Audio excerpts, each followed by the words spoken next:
Hey folks, last time you're going to see this polka dot shirt for a while. Scott Grove here with the Acoustic Guitar channel, and this is lesson 14, which actually makes it part 2 of theory for chord changes. Okay, so we're using numbers in place of chords. Okay, so we've already got two 1, 4s and 5s, and then we know that 2s, 3s, and 6s, okay, are probably about 80% of the time, if you use one, going to be a minor chord. Okay, so if you're figuring out songs and you're in the key of G, you know that it's probably got a 1, 4, and a 5 in it, or possibly a 7. If it don't have the 4, if it doesn't have the 5, it's going to have the 7. Then again, some songs are only one chord. Yes, that is true. There's been many #1 hits that are just one chord. Okay, very odd. Okay, but let's do stuff that's more imaginative. Okay, we'll finish up on how to do your theory on the chords when we left off on part 13. We were discussing just some minors and still doing 50s stuff, but it was something that let you realize how these numbers are called out. We did like we ended up with a C, A minor, F, G thing. So a C was the 1 chord, A minor was the 6th chord, and 4 and 5. So right down from C, straight down is F. So that's your 4. Then you can passing chord or 4, 5. Play that G, anything you want. You can play it up here.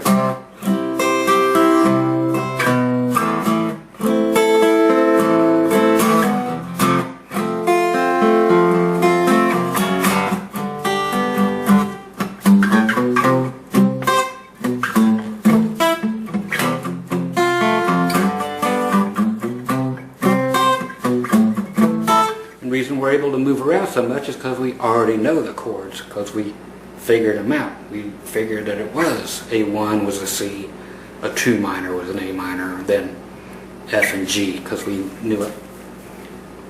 They were. And it always makes it simple too, when you know you can go 1, 4 and 5 and 1, and 4 and 5, or this one.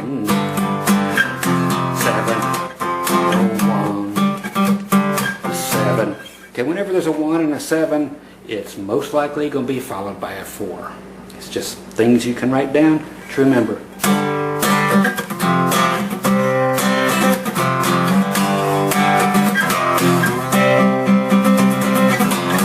Again, we're working with power chords, which we just kind of tossed in, not with chords, but in our lesson here on theory. It just dropped in. So if you missed the power chords, hey, get them. And if you want to play them different, you can play, just know what they are. There's G, F, C, F. So G,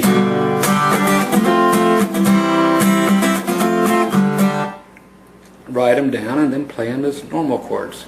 And then hopefully you'll never have to write them down again. You'll just kind of know, because that's easy, and if you look straight down while you're playing a G, you know that's a C note, so you know it's just going to be a G, an F, and a C by looking at it, because you know straight down is 4, and 2 of them back is your 7, so you're just going 7, 4, 7, 1, 7, 4, 7, and then the modal chord.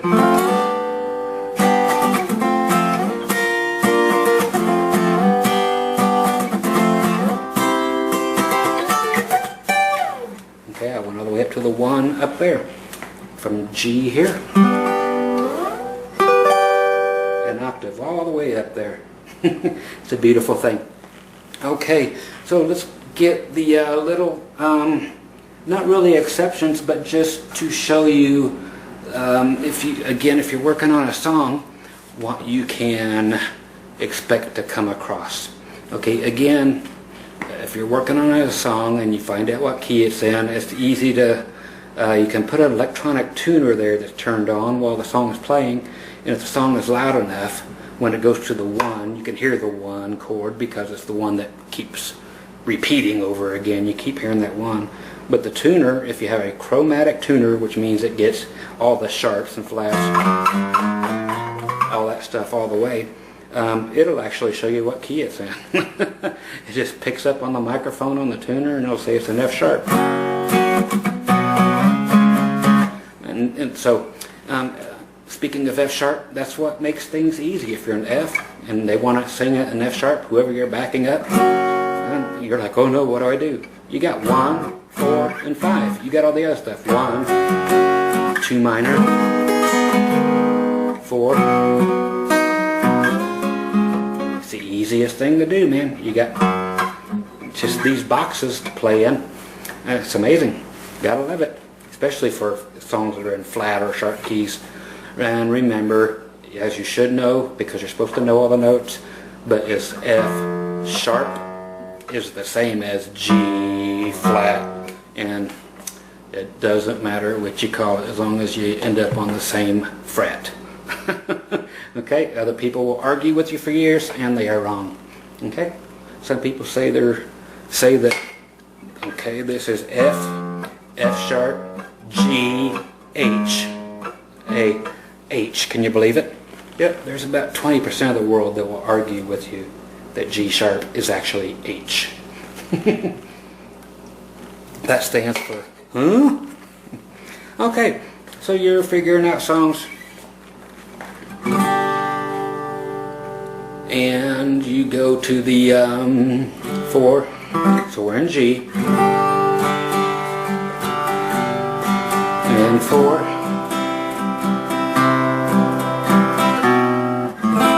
Okay, say for some reason, so that's 4, 2, so we did 1, and we look straight down, it's going to be a C, and then if we look at it, it's going to be an A, it's going to be the 2, but if we play the 2, and we know it's usually 80% minor, there's still a 20% chance. If you try that, it's going to be so close, but it's going to be awful sounding. If you try the minor, then try the major. Just play A regular. Because people do it all the time. Okay? But 20% of the time. But that's all the time. So there's your 1 and your 4. Now 2 major. And 5. 4, back to 2 major, back to 1. When you do that, that's a 4, because you went from G to a C, suspended 2. Why suspended 2? Okay?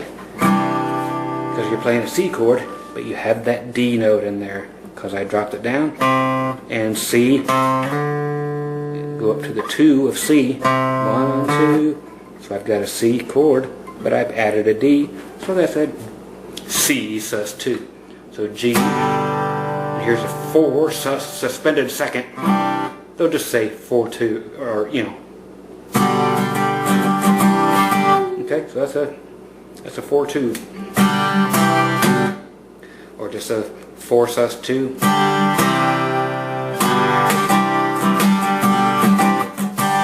Okay, now say you were going to go to a 6. Same thing, I'm just changing minors to majors, and you're in G. And we know, since this is 8, and somebody can call a 6, right here, 2 frets back is 7.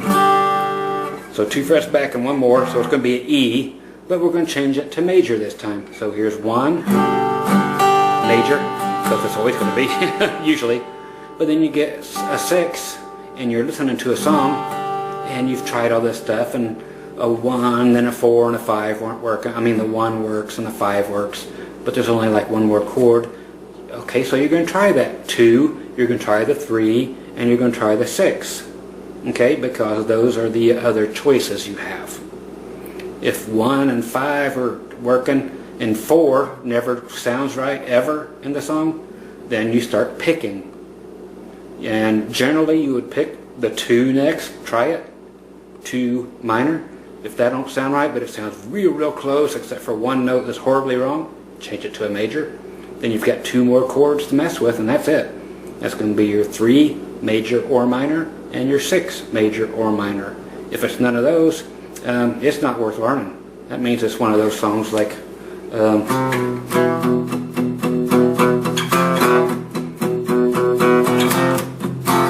or songs that are like, you know, weird crap, or you know, stuff that I would never play and I would never teach it. You can go to somebody else if you want to learn that garbage. I'm teaching music. I'm not teaching torture. Okay? So that's the big thing about that is you have the idea of why these numbers are here. It's always going to be 1s and 4s and 5s, but don't make everything a power chord. I mean, when it sounds like a power chord, of course, make it a power chord. But if it's just 1, 4, and 5, that's G, C, and D. You figured it out by doing power chords, but just play G, C, and D. You'll get used to it because you get used to it. Repetition is repetition. So 1, 4, 1,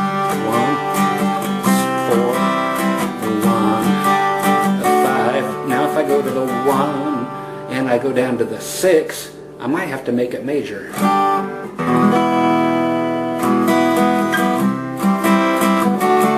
See, it's not horrible. It's just every now and then it will be major. Again, about 80% of the time, the 2, 3, and 6 chord will be minor. And that's just basically the rule. That's about how much it will pop up that way. And 20% of the time, one little finger is going to change and it'll be a major chord. So that's what you've got there. It just allows you to say, okay, if I'm in G, that's the 1, it's not going to be a C minor chord next. See, because it's wrong. It is going to be a C, but not a C minor, because it will never be that. It's just horrible. Here's 1, now 4 minor. It's just not going to be that. So now you have theory behind you. The 1, the 7, the 4, and 5. Yeah, they're going to be majors all the flipping time. Unless you are in some brooding song that is played in a minor key. Again, House of the Rising Sun is in a minor key. I might have said major earlier, but minor.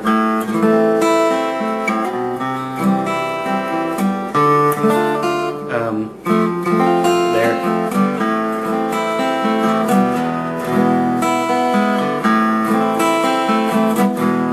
Okay, and once again, minor is a feeling thing. If you're playing in minor, it's supposed to evoke either brooding, which means sadness, or something kind of dark and evil. Okay, almost every heavy metal song is in a minor key. Let's see.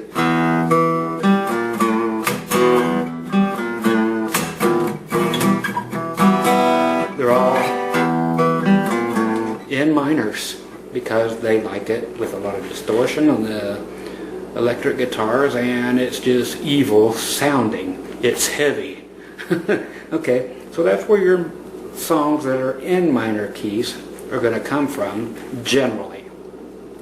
Then you'll get writers like Cat Stevens, Billy Joel, a lot of your piano people, your Elton Johns and stuff, that will write songs in minor keys. It's generally the piano players that will write those songs. That doesn't mean you shouldn't learn how to play them. But by the same token, even if it is in minor, you're going to have if it's in A minor. There's a minor, a 3 minor, so we have now a 4 major and a 5 major. And then if we do a 6 minor,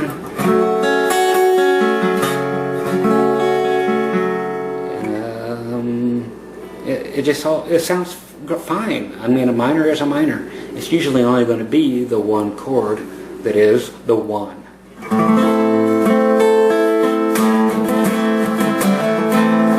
But then again, you get songs like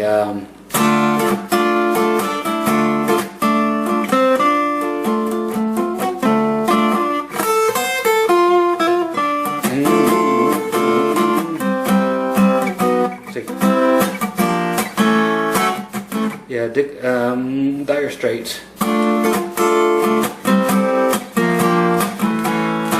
Okay, so that was D minor, then C major, B flat major, then A major, then modal chord. So just taking the A chord and moving it around. Like I said, it's going to happen. Modal chords are great. You can just use them for everything. Here's Ted Nugent.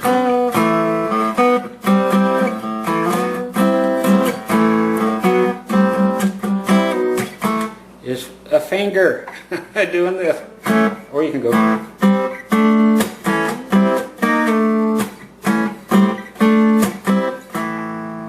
So don't underestimate the power of a 1-finger modal chord. Or this one.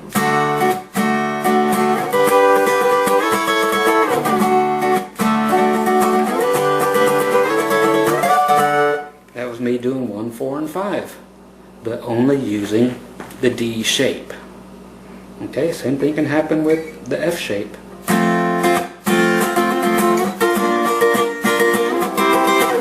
And again, the way you know if you have 1, 4, and 5 with any shape,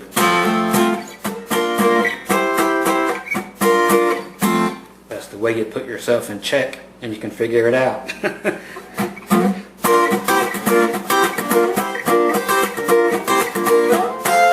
Or you can do big chords.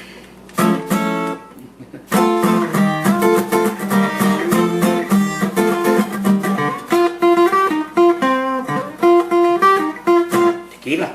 Okay, so that lets you know that when you're listening to songs, you can confidently go forward where no man has gone before. But you can start omitting or adding in things that are odd songs, you know, that just don't have 3 chords, or songs that have majors where a minor should be. It just, all that theory with chord numbers. See, 2 types of theory there, and you know you have to have them both. But this type here is what gets you to learning the songs, and that's the important thing. The other stuff is just as important, so that's why they're all lumped together. But this here actually lets you know what you can and what you cannot try when you're trying to figure out a song. And most importantly, if you're trying to write a song, now you know the chords that you can and cannot use in any given key. Okay, you're like, okay, I'll just try this chord to see if it takes me inspirationally somewhere. And if not, then try one of the others. Make it a major, make it a minor, explore all the avenues. But you'll know which ones you cannot use. Okay, you know there are certain limits to what sounds good. And this is what does it for you. I hope you enjoyed the fact that I condensed that down to things that will help you in all music that has been written so far, and things that you will write. You have all the tools to write a song now. I mean, you can do anything. It's don't forget, man, go back and get some of this strumming. I'm going to have more of that coming right up for you too, because you cannot avoid your strumming hand and picking hand. Very important. I'll get some more of that. So hey, there's your 5 more lessons for this week on the Acoustic channel for Scott Grove. I hope you dig it. Hope you like the polka dots. Got some more of those coming too. Okay. Thanks for checking out lesson number 14.